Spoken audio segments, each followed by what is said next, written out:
আসসালামু আলাইকুম। দেখতেছেন আমাদের গাছের লিচু আর আতা, আরো আছে বড় বড় আম।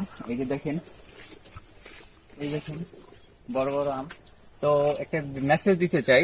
মেসেজটা হচ্ছে এই, বিগত 3-4 বছর আগে কেউ একজন আমাকে বলেছিল যে পরের গাছেরটা খাইতে ইচ্ছা করে কে, নিজের গাছেরটা কি খাওয়া যায় না, নিজের গাছ লাগাই খাবি।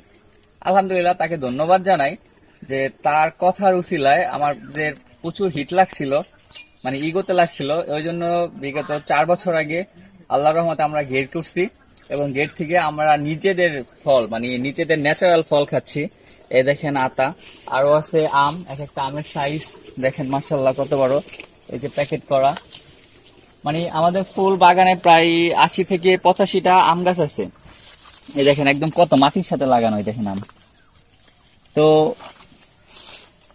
আমি একটা কথাই বলি যে কাউকে কখনো, মানে কোনো কিছু নিয়ে আসলে হেড করা উচিত না, কারণ কখন তার ইগো থেকে কখন কি হয়ে যায় এটা আসলে বলা মুশকিল। তো আজকের ভিডিও এই পর্যন্তই। যারা ভালো, যারা আমাকে সাপোর্ট করেন, আল্লাহ হাফেজ।